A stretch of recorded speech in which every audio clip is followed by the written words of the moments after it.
morning, doctors. I want to share with you our next guest on the Concierge Medicine Forum. And this is an interview that you're not going to want to miss, and you're going to want to listen to it in its entirety. And it has a bonus too, which I'm really excited about. Our next guest and our next presenter here is Mitra Silva. She is the CEO and founder of Simour Design, and it's a healthcare interior design episode that we're going to talk and learn about how to wow your patients, and particularly the importance of interior design in your healthcare practice. You know, a patient waiting room and a chair from the 1990s, that's not going to cut it anymore for patients. And we have an expectation, and so many expectations are placed upon physicians these days, and there are a lot of distractions that arise from the moment the patient walks in the door, your door, to the moment that they finally sit down and kneecap to kneecap with the physician. And there's a lot of things on a patient's mind that get in the way and distract the patient from your overall message of health and wellness. And so there's things that you want to make sure that you're communicating to the patient, but yet they're so distracted by all of the setting, the insurance complexities, the conversations with your staff. And interior design has a huge, tremendous part of that process, and we want to make sure that you know all about it, especially because concierge medicine doctors are setting the example for the healthcare community about how healthcare should be and could be delivered. So let's lean in and listen to Mitra Silva of Simour Design. You're going to love it, and don't forget about the bonus. Well, our guest today is Mitra Silva. She is the CEO and founder of Simour Design, and you can look at simourdesign.com. It has some beautiful pictures. It's one of the best websites on healthcare interior design that we've ever come across here at Concierge Medicine Today. But welcome to the Docpreneur Leadership broadcast and podcast here at CMT. Thanks, Michael. Thanks for having me. So, Mitra, you're going to give us a presentation on how to wow your patients. And the idea of interior design in healthcare is something that, for a lot of physicians listening, it's an afterthought. It's something that, hey, look, I bought the building, I leased the space, I signed the contract. Interior design was not something that I was really on the forefront. I'm more concerned about treating patients, seeing patients right away, and getting my sign up and my website up, versus thinking about the paint colors, the chairs, the designs, you know, the cabinetry, and all of that type of stuff. So you're about to give us a presentation, and we're so excited, and I know that many of the doctors listening will be as well. And so Mitra, we're going to let you kick it off, but give us a brief overview, unless it's already built into your presentation, of your background in healthcare and in interior design in health. Sure. Thank you, Michael. So for me, I think I wanted to say, instead of presentation, it's about sharing the experience of the last 18 years of being in the design and doing specialty of medical interior design. So just a little bit about me. I was a pre-med before I went to design school, so always had the passion for medical. And then as years passed by that I had to make a solid decision of which direction I want to go, I realized my other passion, design, is stronger. So I got my bachelor, started working on, you know, big project like Walt Disney Studios, like, you know, being in that big commercial, you know, hardcore projects. As years passed by, I realized, you know, I really like what I do, but I'm not loving it. The medical part was calling me, and I was feeling like I want to love what I do. So I was like, why don't I combine these two together? That's where the whole journey started. Now, you know, my company Simour, I have a team of 12. We are super passionate and really dedicated to creating transformational and healing spaces around the world. For now, we're serving clients all over United States. So we have projects nationwide. So that's a little bit about me. Great. Well, let's go ahead and jump into the experience of why healthcare interior design is so important for so many doctors. And we look like we have a lot of questions coming in. So we have, let's jump in. So we'll let you go ahead and screen share. Sure, awesome. So I'm just gonna share my screen. So the title, I thought about it. I would really, it's been a very important and transformational way of thinking. I feel like it's a school of thoughts to think that way in the medical, in the design world. It's about how to wow your patients through interior design. So this is the title, and this is what I'm going to cover. And I will go step by step to really explain and help your audience and everyone to understand what does exactly mean and how it's related to interior design and medical. Wonderful. So what you're going to learn is what is the wow factor? What does that even means to wow the patients? And the second one is what is your why? Like knowing that core story and your why, how to connect it to interior design. And I have a little bonus that I want to give away to your audience as well. We talked about me, and just a little bit about me. And so I'm just going to dive into what does it mean to create a memorable patient experience, what that means, what is that wow factor. So there are three main elements when we talk about how to wow your patients. First of all is the psychology of it, and then is your why, and then your branding. It's not a number 1, 2, 3. This works hand in hand together. When we say wow your clients, it's not about something really luxury. It's not about something that is too out of ordinary. It's about the experience. It's about like how you can be able to emotionally make your patients to be connected to you.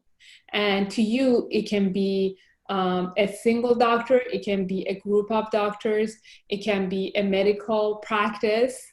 So no, that's why like the why is so important. Doesn't matter, is that medical entity or that if it's the individual, you have even more power to make that connections with your patient.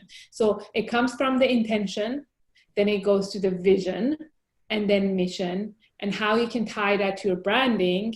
And at the end, you create an interior design and then space that is a representation and a tangible manifestation of all of the hard work that as a medical practitioner you've done.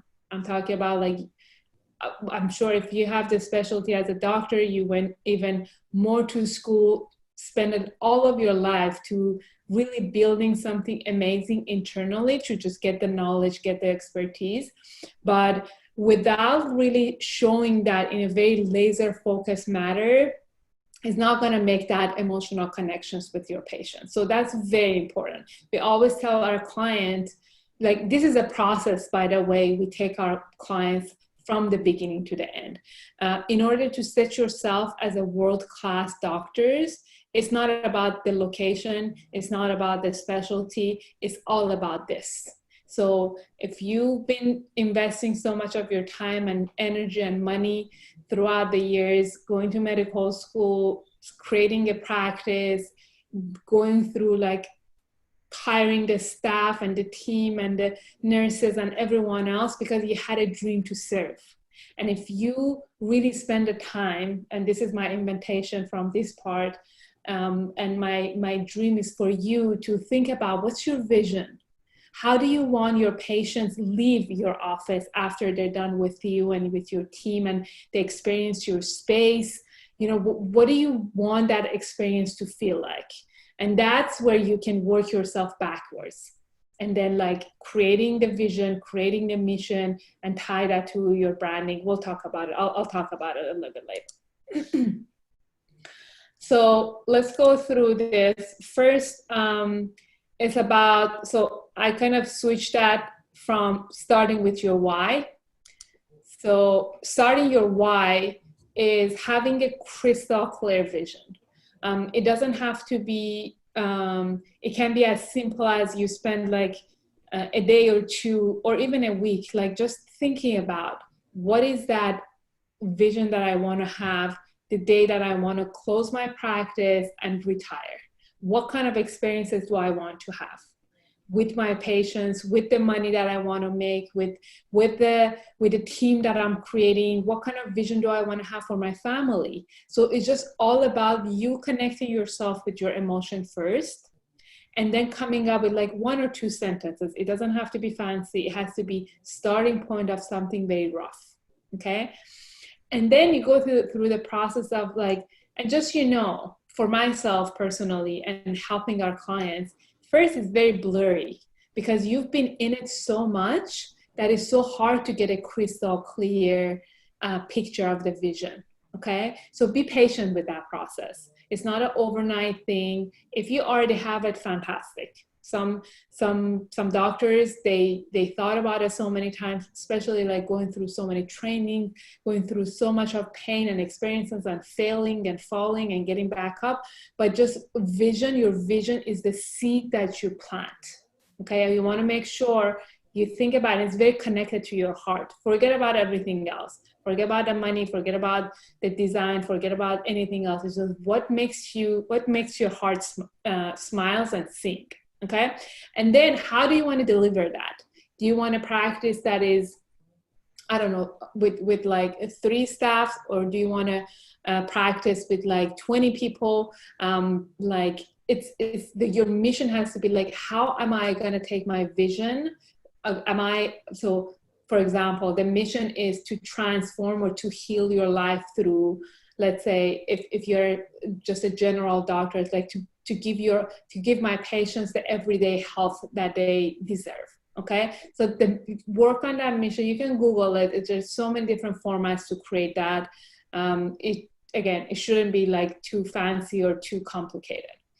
And understanding who you're serving, that comes with your demographic of who are you serving.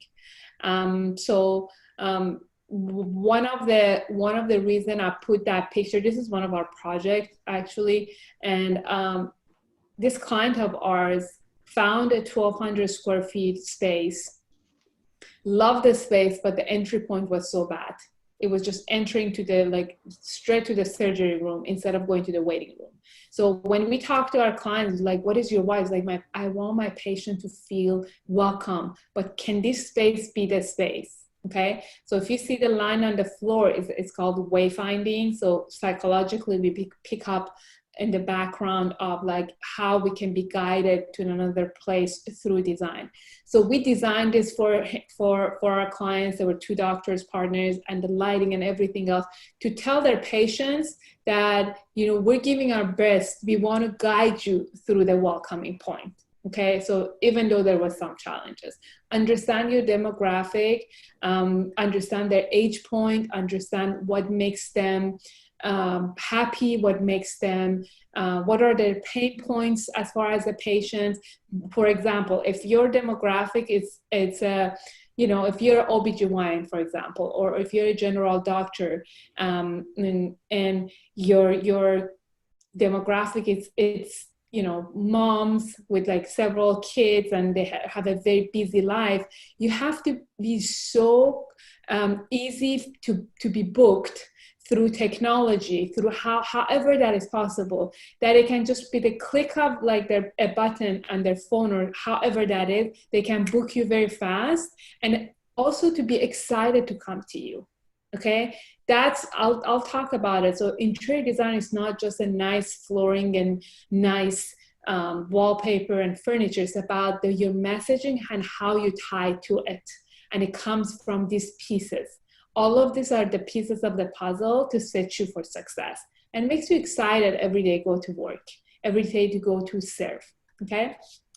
Absolutely. So the next one is psychology. Okay, when you have when you know that your demographic, then you understand the psychology of your patients. So when you have a right design team, we'll always look at, when we help our client to find their why, then we go to all the color psychology, okay? And there's a whole world behind the color psychology. There's some blogs on our website. I recommend either our website or anywhere else. If you're going through the process, it's something really fascinating. So when you have the demographic, when you know the color psychology, you connect everything that is very healing. That, for example, that is like if you're in the aesthetic field, you have med spa, or if you have like a GI doctor, or if you're a dentist, you have a different psychology to connect your patient to your space through your why. Okay, it's a very sophisticated way of being, but it's very simple. If you follow the steps that I'm telling you, then it's going to be really easy to find the right psychology as far as the color and design for your space. The other thing is, when when your patient walks in, if you have a chance that you rebuilt in your space, it's better that you have a smaller reception area. You put your calling team members that booked a consultation, or however that is, you put all of this in the back. Keep it very concierge, as you know, as Michael, like really giving all of the, that's the meaning of concierge. It's about attention. It's about patient experience. It's not about like 20 people sitting, or like 5 people sitting behind a counter. There's nothing wrong with that, but it's just a whole different level of patient experience. When they're walking, their booking time is really clean and very precise. They walking, someone is walking towards them. Right now with COVID, I totally understand, and even like with our patient, this is actually one of our projects that is under construction. It's gonna come to the end in a month or so. So this is the actual project. Okay, we instead of spending a lot of money on a huge reception, small reception, a little bit of more thought into how to make it more custom. But then when the patient walks in, like especially with COVID-19, we were talking about this, instead of like getting their information, getting their like ID or insurance card, have them all either to be filled out in the beginning, or have an iPad that is like literally in front of your patients to be cleaned and sanitized and covered with a plastic wrap or something, and hand it to them and have them to go and sit down, not in the waiting room, but in the lounge area. Know the wording that you use for your area. So in our construction drawings and blueprint, we do not call our the regular waiting room area waiting room. We call it lounge area. This is a training and the psychology of you have to adopt first. So instead of taking their information, you giving them iPad, or you have them to fill out ahead of time, or even like if you have a paper printout, you're doing it and you're like really having them to sit down and you hand it to them. Okay, that's that extra level of care. So that's the psychology part. We move on to the branding. Okay, the branding, it's an important element because that's your window to the world. Okay, if the old-fashioned ways was people would go to the bazaar and just had a shop or anything else, for example, the branding is right now is like how everyone's going to do window shopping, right? They're looking at your reviews, they're looking at your logo, they're looking at your website. Okay, if your vision is clear and your mission is clear, and when you're connecting all of this and you're talking about all of this to your marketing team, whoever is going to do your website, your logo, because when we do our design, we actually collaborate with our clients' marketing team. If they don't have one, we connect it to the company that we usually refer them. But one way or another, we always collaborate with their marketing team because we want to make sure you speak the same language the moment that your patients get to their online presence, to your logo, to your website, and then we tie the interior design to it. That means you speak the same language. And then from the patient who says, I need to go to the doctor, they said, I want to go to this doctor. And it's all as simple as that. We work with world-class doctors, the doctors that are high performance.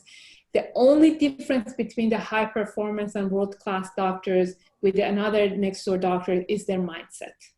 When you set yourself with that kind of mindset of like, my vision is clear, my mission is clear, I understand my demographic of my patients, the patient experience that I want to create for my team, for my patients, overall experience in my journey towards healing and towards giving back and creating a life that I deserve to have, going through so much of the medical school and a lot of loans and everything else. And we deal with that. We listen to our clients so much, like, okay, let's do something that is worth of like creating and doing as a world-class level. So my invitation to you is today, just go look at your logo, ask yourself, do I love it or not? Okay, as simple as that. You don't have to create a whole new logo. Sometimes just tweaking it and having the same coloring and messaging, and then looking at your website, or ask your marketing team or ask your office manager, can we just like really create a small project with looking at all of this and see if it has the same messaging after you do your vision and mission, of course. Okay, with that, you build a trust. So as a human being, we're such a clever being, we pick up on the messages. So if you speak the same language on your logo, your website, and your patient comes to your interior design, well-intentional design space, they're like, okay, they feel trusted. They want you, okay? That's how our clients, when they do, we go back to our clients and we want to know after 3, 4, 5 years, what happened to them. Money is one part of it, but their practice is so thriving because they really set themselves with this messaging right. It's a hard work in the beginning, but it's something that is you just automated for rest of your practice. Doesn't matter how many practice you have. Either it's 1 or 2 or 10. When you have your messaging right, it recognizes with your patient and clientele. So it builds a trust. They get higher level of referrals. So they see it, a lot of them, they actually, I would say 90% of them, they share that on Instagram, look at this, like, it creates that vibe and buzz between their patients, their team, so they care. So through this process of having the same vision and mission, it shows that you care because you care about your own vision and bringing that to the world. It really resonates with your patients. Okay, and I put the interior design because your interior design, as I mentioned, is your tangible representation of whatever you're branding and who you are. The next one, basically this is kind of like wrapping up and saying exactly what I said. There's some links here as far as like, you know, if you want to looking at like what can you use as a take-home tips, some UV protection for after COVID to even like install those and let your patients know that, you know, these are the things that we're doing. It's inexpensive. It's just an extra step that you go, but you assure to your patients that you're doing your hard work in the background to make sure their safety, their experience, and everything else for them is all set up. Okay, we have some links here. If you're interested, you can let us know, and you know, Michael, you can let us know, and then we share this slides with them that all the links are clickable. And just two quick things, I feel like it would, because what we do is so unique, I want to walk you through, not just for our process, but what is a successful way of going through a design. The old-fashioned way, it says, okay, hire an architect, hire a contractor, halfway through, bring a designer to select some materials and flooring and furniture, and you're good to go.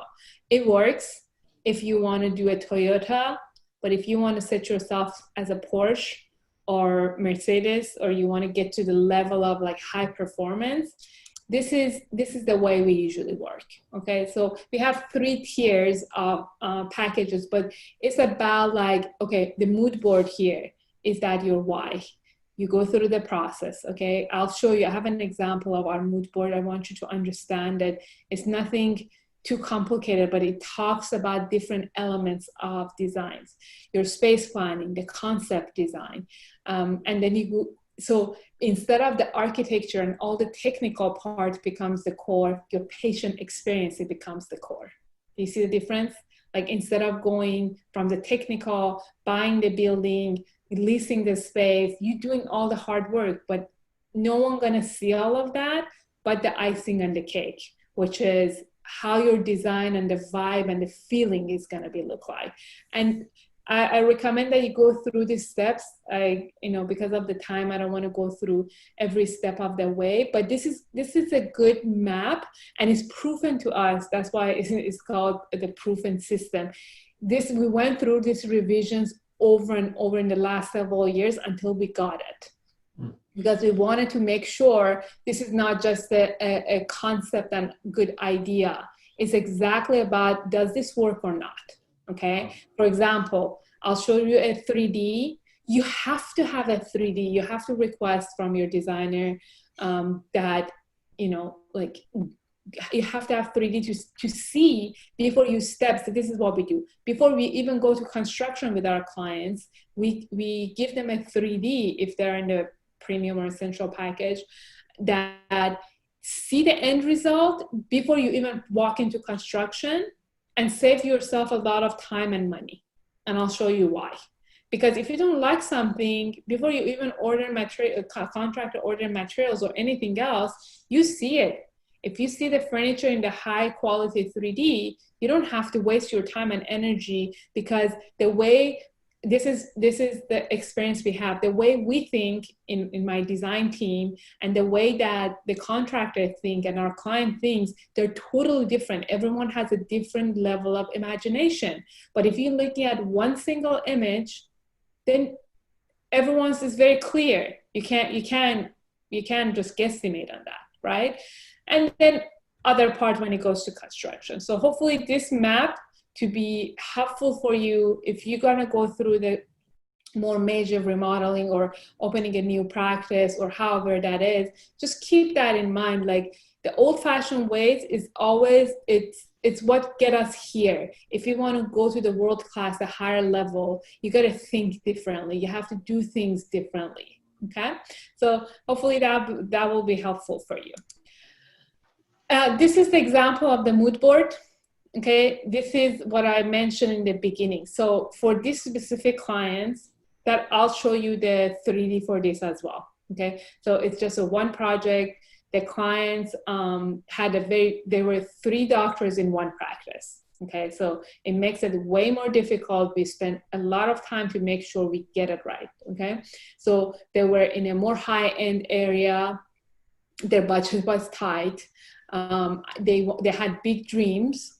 They wanted to make sure, the biggest thing that they wanted to tell their client, their vision was, we want to deliver the highest quality of service that is ever possible in our field. Okay, that was their main message. So when we put all of these color psychologists together, which is a presentation that we do for our clients, which I'm not going to get there, it's about how you contrast between the luxury that they really wanted to go more upscale with the tight budget they had, but we had to tell them, okay, it's not about being bling bling to wow your clients. It's about that settlement of cleanness, comfortable, classy. Okay, so and it's a very subtle way that you mix gray with taupe or like a neutral color. Okay, it's a very hard way of doing it, but if you're looking at this palette, excuse me, and then bringing a brass and contrasting it with like a graphite and like kind of a more black color, it's just a very nice movement throughout. There's a harmony, their messaging, their logo is exactly the same way, and their website is exactly the same way. So if you put their logo, their website, and this mood board all together, you know exactly this is from the same practice. So this is what you want. You have to be exactly like, if they show you 100 different mood board and they show you this one with their brand, it's like, okay, this is the one. So you have to recognize it, okay? So let me go to the next one. This is their space planning. This is how actually, so this is under construction right now. So this is for the new world, to be 6 feet apart, being, being very like, more intentional about how to schedule your patients, so it's not like so many people sitting in the lounge area. And this is exactly the one that this area, if you can look at my cursor, this is right here, is the check-in area, and they were planning to make a big reception on this area. This is kind of a lab area for this practice, but we put 2 ends of the project in the back. All the team are sitting for any phone calls, for any scheduling, for anything else. One person sitting in the front. When the patient walks in, they get up, they approach them, they say welcome, and they guide them through this lounge area. So we like really intentionally, we put more furniture, but they're gonna actually seat patients like 6 feet apart. We actually like calculate all of this. And then the patient's gonna go back. It depends on which direction they have to go, and the next patients will walk in, okay? Wow. I just wanted to give you this kind of this is a little bit larger space planning as far as the space. Usually, I think is a sweet spot for even like a general practitioner, or if you don't do any kind of like specific procedure, like 1,200 square feet is a very sweet spot for like space planning. So it's not very tight. You still can do a break room for your staff. Your staff, caring about your staff is super important, okay? That's part of your creating a successful practice. You know how they says happy wife, happy life, happy staff, happy business. If you create even a small place for your team, that there's a break room, they can sit down, for even 5-10 minutes, just to relax. It shows that you care. So when your team approaching and welcoming your patient, they feel confident. I would say 99.9% of the time, all the clients that we work with, they have a fantastic relationship with their team. That's important, because when your patient walks in or they call, they don't talk to you first as a medical practitioner, as a doctor. They talk to your team. So if you create that relationship, you already create a raving fan that they're gonna deliver the message of vision and mission. So it's important. When it comes to space planning, think about your team. Get their feedback. What works, what doesn't work. Okay, and that we do that for our clients for space planning, and we make sure, okay, if one person doesn't have the enough knowledge, or like we interview several different part or the team members of the practice. Okay, so because you just as a doctor, you're focusing on the healing, you're focusing on serving, but everyone else is putting the flat platform for you to see the patients. But that flow is like dating. You have 3 seconds for your patients. They walk in, how they feel, okay? And that feeling gets created through your team. So caring about your team is very important. So you can have that as a reference for your, hopefully if you're creating your space or you're planning to get a new space. Again, this is a larger space, but that can be beneficial for as far as space planning and the flow. I wanted to give you an example of the 3D. I have it here. Let me click on it. It's gonna take me to, so this is a 3D on, it has a music, I just muted it. So this is a 3D that we make for our clients. This is the same project with the mood board that I showed you, okay? This is a 360 degrees, as if you're standing in the room. Every single item in this 3D is been approved by our clients. It's nothing that we wanted to make it nice or anything. From the baseboard to the curtain to the light fixture, all of this is gonna go to the space. Everything else. So I'm gonna move the cursor. You can see exactly the ceiling, the flooring, how this the check-in area is gonna be created, how this area with all the glass wall is gonna be created. We put an LED light by the baseboard, how that's going to be look like. Do you even like those furniture the way it is, the artwork? We created a glass wall, the light fixture. You have to get clarity way in the beginning, okay? The accuracy of your design and the process of getting the 3D is going to save you so much time and energy that you'll be surprised what kind of experience even you're going to have to build your own practice. Okay, so this is just an example. I just wanted to show you, like for another example, this is a TV. It doesn't, it's it's much cheaper than a real artwork. I don't know, I think it's around $600, but it turns to a very high quality artwork. If you want to put more, like, I don't know, like educational material, the moment that you want it, you can turn it to the TV and you just switch it. And whenever you don't want it, you turn it back to artwork. So be very intentional. This is something that we help our clients based on the experience that they want to create.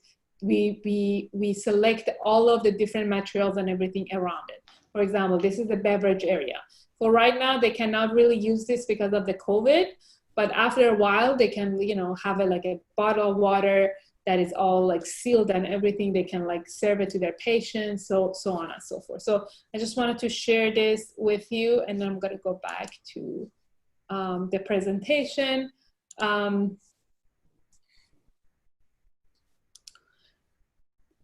So this is, and I'm going to go through this several slides very quickly.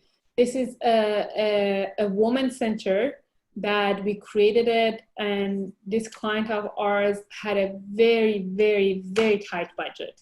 We were every step of the way, we had to keep saying, you know, like, you know, what can we do? And she had a very high level of standards. So she got a physical therapy space, and this was the space. It was not, I mean, it's just the everyday practice. You see that, okay? We went through the vision and mission with her. We went through collaborating with their marketing team, and then we created it, and this project launched and opened last October. So I'll go to after picture. So this is the difference.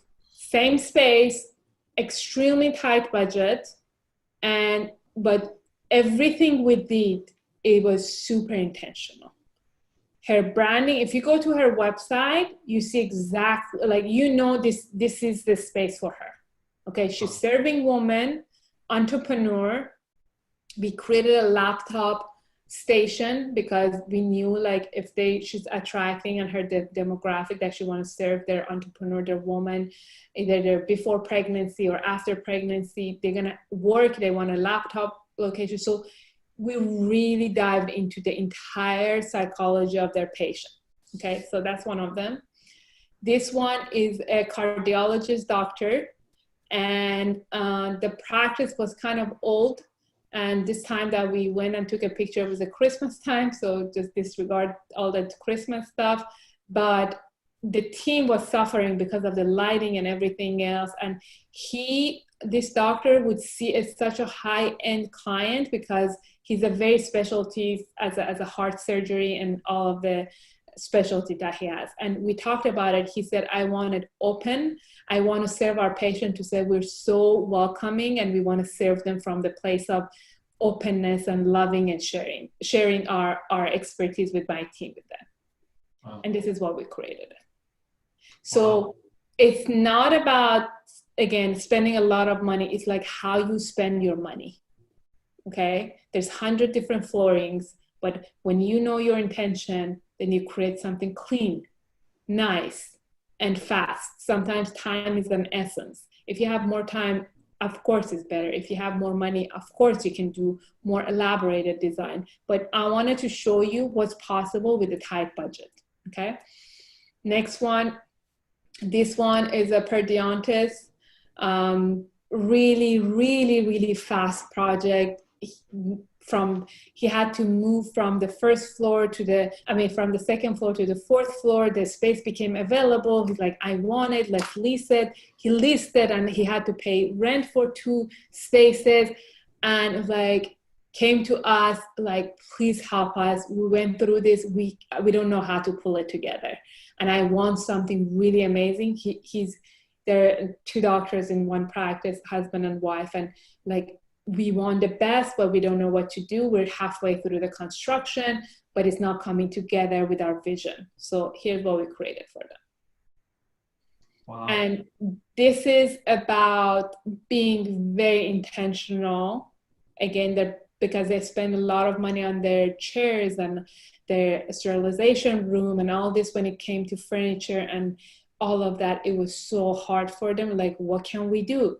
So we help them to just pick elements. Do you see that? When you have so many white and solid surfaces, you just want to have a lot of reflective surfaces to balance the space out. He wanted it, or they didn't really wanted it very modern. And so coming together, and because we helped them to get a very full intention, we created a contrast with their doors. If you see that, and the other ones, just doors and everything else, it was just bad. Like, they had to change it, but they didn't know what to do with it. So that's another example. This one is another doctor that we helped. It was extremely hard with the space planning. Such a small space, wanted the most out of every square footage, with the exam rooms, with the hallway, with the lounge area. And he really wanted to the best of the best, but the space was so tight. So here's what we created for them. Wow. Plastic surgeon, and it was just like, if you see the exam rooms, they're like tight, so small. The restroom is another place that we usually give a lot of attention. So the 3 focal point, if there's another episode, and I can talk about all of that. So restroom is one of our focal points for our design. And this is a little bit of a testimonial from the doctors and the pictures that I showed you. And I'll share this if you interested. I have a free 20 minutes consultation. If you have pictures, if you want to fill out the questionnaire, so ahead of time you share a lot of things, and there's a booking time for, we can have a Zoom call. Anything I can help you, especially to concierge medicine, that adding value to all of you, I'd be more than happy to do so. And the bonus, it's a whole PDF about the way we do the brand identity. So if you're interested, we can share that with you. You can just download it as a PDF, and it talks about the color psychology, about like how we do that for our clients. And it's pretty simple, but yet like it shows you the step-by-step process. And I am ready for... Here's a special excerpt on the Concierge Medicine Today Docpreneur Leadership Podcast. Let's lean in and listen. Because I have had physicians say, oh, they just didn't seem excited over the phone, so I don't think I want to interview them. I would, if everything else looks good, then I would maybe say, let's go ahead and go to the site visit. Now, if you have red flags and the phone call goes poorly, then maybe that's a sign that things shouldn't move forward. But given the shortage of doctors, the limited candidate pool and all those other things, don't let a phone call rule the person out if everything else lines up. And that's what, in my mind, I would recommend going to a site visit at that point, and then incurring that expense. Yes, there's an expense in that. Incurring that expense and meeting them face to face. You can also check out the latest industry news in concierge medicine at conciergemedicinetoday.com.